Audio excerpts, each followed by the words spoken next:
खुलुमबाय बिटिआर ओनसोलनि गासै रायजो राजाफोरनिसिम आंनि गाहाम हामलायनायखौ आं बावहरबाय। आथिखालाव जों बयबो मिथिगौ जे बिटिआर सरकारनि नाजानायाव जे inter 6 schedule premium football league सोलिगासिनो दङ आरो बियो मोनफ्रोमबो जिल्लायावनो बिटिआरनि मोनफ्रोमबो जिल्लायावनो सोलिगासिनो दङ आरो बे फुटबल जि मोनसे गेलेनाय बियो मोजां सोलिगासिनो दङ।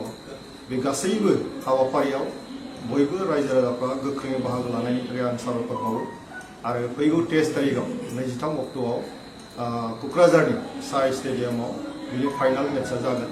बे फाइनाल मेचआव गासैबो आइ आफा रायजो राजाफोरखौ गोख्रोङै बाहागो लानानै खेलाखौ जाफुंसार होनो बा गेलेनायखौ जाफुंसार होनो आं खावलायगोन।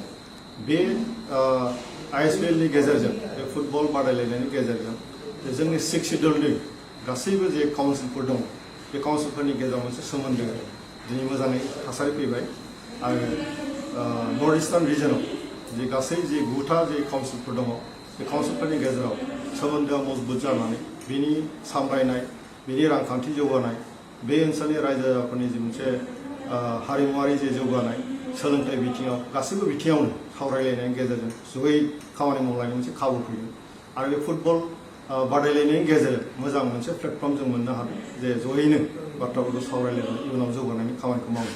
बेनिखायनो गासैबो बिटिआर ओनसोलनि आइ आफा रायजो राजाफोरखौ आं खावलायगोन जे बेवहाय गोनो गोथो जेबो जानो नाङा। बायदिसिना थासारि एफा खोनानाय मोन्दों, सोरबा बेखौ मोजां मोन्दों सोरबा बेखौ गाज्रि मोन्दों, नाथाय अभारअल जोङो बे बिटिआर ओनसोलनि डेभेलपमेन्टनि थाखाय जों बयबो जयैनो खामानिखौ मावनांगोन। मोजां थासारिनि गेजेरजों जोङो दावगाहोनांगोन खारन गेलेनाया जोंनि लाइमोनफोरनि थाखाय खोब गोनांथार आरो लाइमोनफोरखौ गोसो बोनानै गेलेनाय बिथिङाव जुदि जोङो दिन्थिलांनो हायोबा जोंनि फेग्रा मुवानिफ्राय जों बासायनो हायो, बायदिसिना गाज्रि थासारिनिफ्राय जों बासायनो हायो आरो गेलेनायनि गेजेरजों गावखौ नेशनेल लेभेलाव इन्टारनेशनेल लेभेलाव गायसननो हानायनि खाबुआ दङ आरो बे खाबुखौ दिनै बर'नि गेजेरावबो लागासिनो दङ। आसामनि गोबां गेलेगिरिफ्रा दिनै लागासिनो दङ। भारताव दिनैहाय जायगा आवग्रिनो दिनै हागासिनो दङ।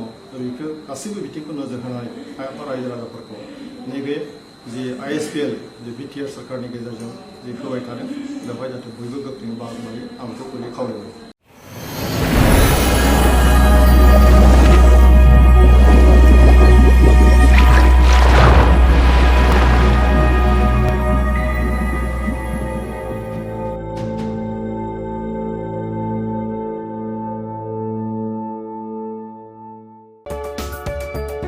नोंथाङा गोबां रां आर्जिनो गोसो जादों नामा? जुदि गोसो जादों अब्ला नोंथांनि थाखाय मोजां खौरां। New India technologies master franchise all Assam ATM service Hitachi ATM and Tata Indicash ATM फसंनानै नोंथाङाबो गोबां रां बुथुमनो हागोन। लाइमोनफोरनिफ्राय जागायनानै बैसो जानाय गासिबो बैसोनि सुबुंफोरानो बे फालांगिजों गोरलैयैनो रां आर्जिनो हागोन। नोंथांनि गामियावबो बे एटिएम मेसिनखौ फसंनानै नोंथाङाबो मुलाम्फा मोननो हागोन। बांसिनै मिन्थिनो थाखाय 7002005072 एबा 9401230135 जानबुं अनजिमायाव दिनैनो सुलाद ला।